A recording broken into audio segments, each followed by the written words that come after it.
Major breaking news. President Joe Biden has just announced that he is dropping out of the 2024 presidential race.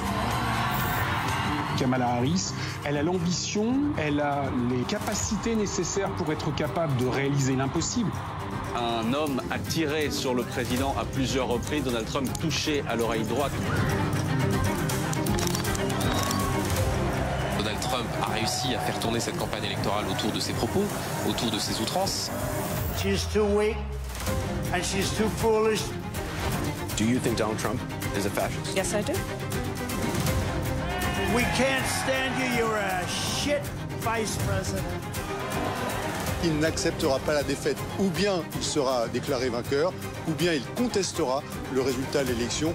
Le monde entier regarde évidemment ce que va donner ce scrutin.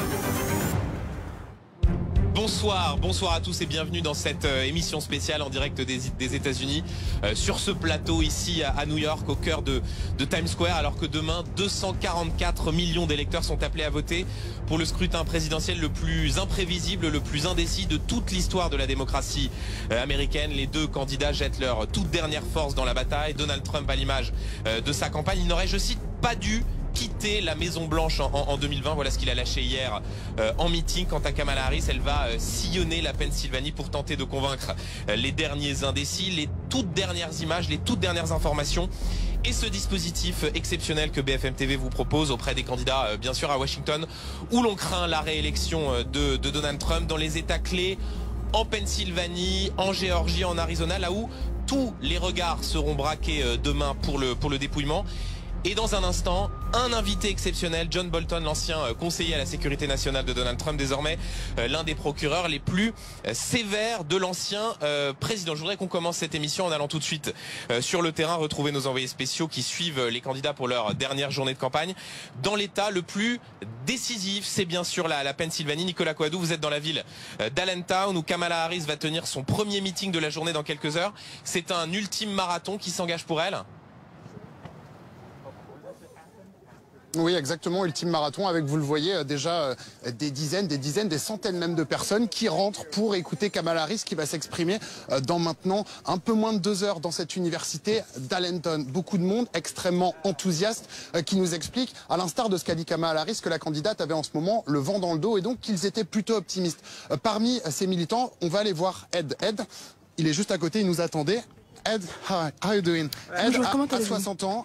Ed est un militant démocrate. Depuis le mois de février, il va door by door, il va faire du porte-à-porte pour tenter de convaincre les gens. Ed, I was just saying that. Donc je disais que depuis février, vous faites du porte-à-porte pour tenter de convaincre les électeurs. Et parfois, vous tombez sur des républicains qui n'aiment pas Trump.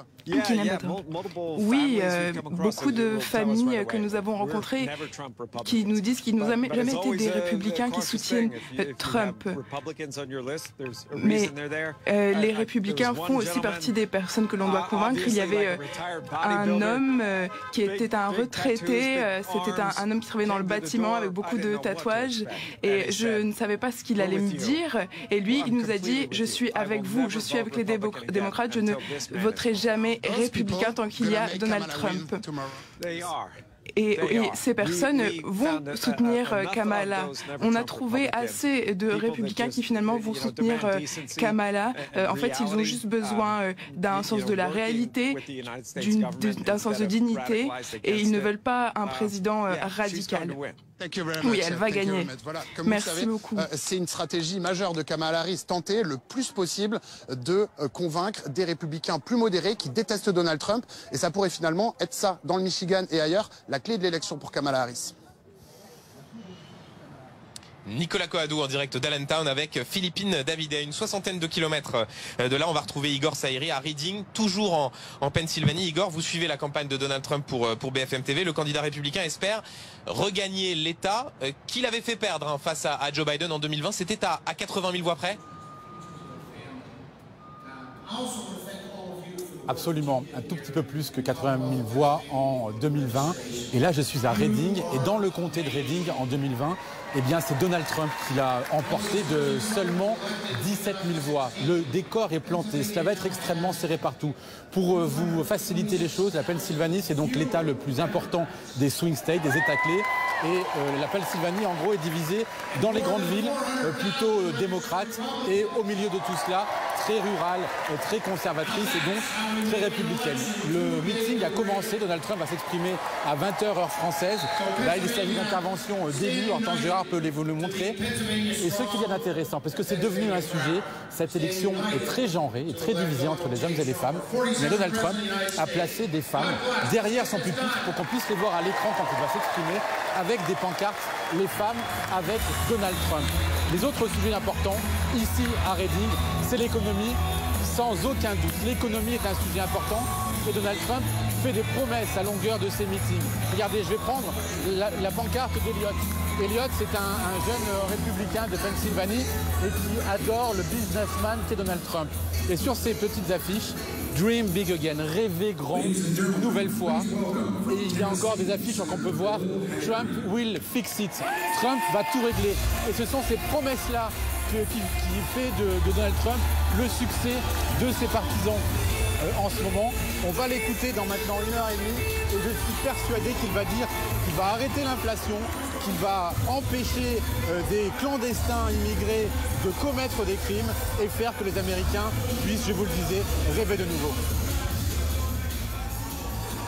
Igor Saïri en direct de Reading donc pour un meeting de Donald Trump avec Hortense Gérard. Et je vous présente donc mes invités qui vont m'accompagner. Bonsoir Christine O'Krent. Bonsoir Benjamin. Merci d'être avec nous ce soir, consultante aux États-Unis pour BFM TV. Bonsoir Richard Attias. Bonsoir Benjamin. Merci d'être avec nous sur ce plateau. Homme d'affaires, fondateur de Richard Attias et associés. Vous vivez ici à New York et vous nous direz dans un instant comment vous percevez ces toutes dernières heures de campagne. Bonsoir Scott Sayar. Bonsoir. Merci d'être avec nous, journaliste américain. Vous contribuez à de nombreux médias américains. Je cite notamment le New York Magazine et le New York Times. Et bonsoir Thierry Arnaud. Bonsoir Benjamin. Éditorialiste politique international, BFM TV. Je voudrais commencer avec vous, Scott Sayar, pour essayer de planter le décor. À la veille du jour où les Américains sont appelés à voter, on parlait ces derniers jours de la dynamique Trump. On a parlé d'un sondage dans l'Iowa qui étonnait tout le monde. L'Iowa, normalement, est à acquis aux républicains, ou un sondage donnait Kamala Harris devant. Et la candidate démocrate qui dit « j'ai le vent dans le dos ». Au fond, tout est encore possible à la veille du scrutin. Allez savoir. Oui, me semble-t-il. Je regardais ce matin... pour m'amuser ou me divertir les résultats des sondages des années précédentes. Oui. Et il se trouve que les sondages se trompent.